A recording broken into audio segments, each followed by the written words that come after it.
Hey, what's up guys, it's LeMar DeVente and I'm back with another Beyblade Burst news video, and as you guys probably saw by the thumbnail and the title, this is about the new evolution of Regalia Genesis which just got leaked.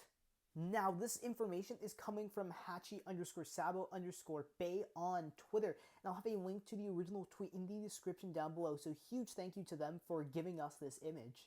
So, as we see here, it does have the Japanese name, and then right under it, it's translated in English. So, it is Bigbang Genesis, and yes, I know it has that special Y there, but I will be calling this Genesis. And Bigbang is all one word, which is interesting because that is definitely two separate words. This is an anime render, so this is what we're going to be seeing in the show, and the toy is going to look exactly the same because it always has. Now, right after the Bigbang Genesis in Japanese, it says HY because that is the abbreviation for hybrid. So this is going to be using the same driver as Regalia Genesis, which I'm going to be getting into later on.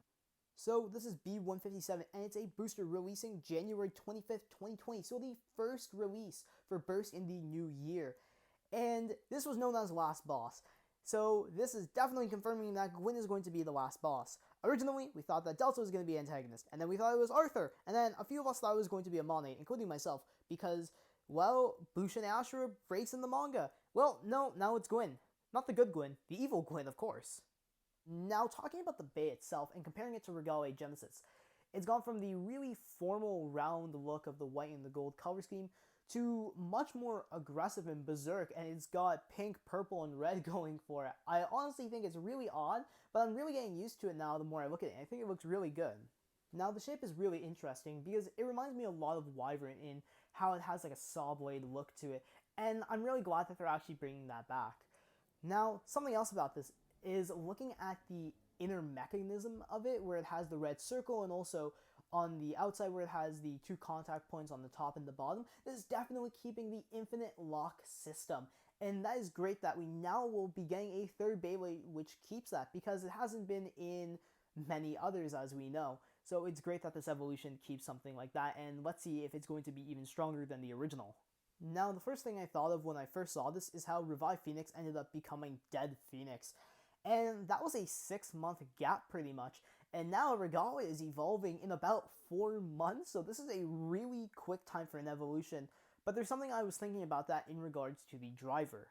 Now, in the anime, both Revived Phoenix and Dead Phoenix are using 10 for the disc and friction for the driver, though when released, Dead Phoenix only got 0 atomic, which is something interesting to note because they were both using the same combination for the disc and the driver.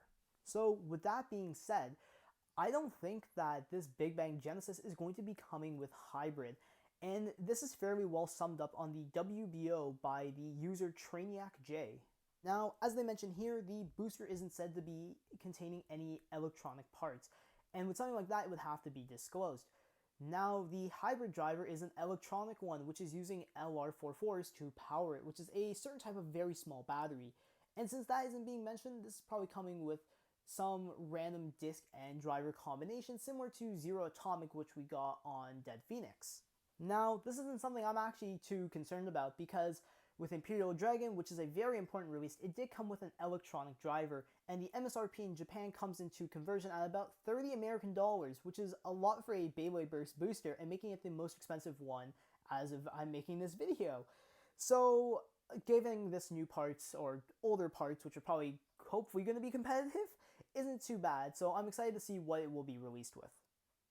Now, talking a bit more in terms of performance before I end off this video, I remember hearing from a few people that the original Regalia was bursting kind of easily, probably because it has 2 points in which it can be bursted at with this infinite lock system, and I'm hoping that this one is good. It does have a wild wyvern shape, and I believe that Beyblade could have been better if it had some better teeth to it. So hopefully that this one can perform even better.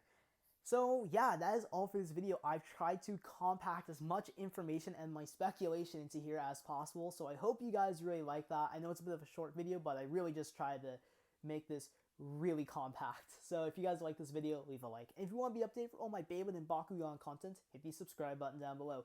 Thanks so much for watching, and remember to blade on!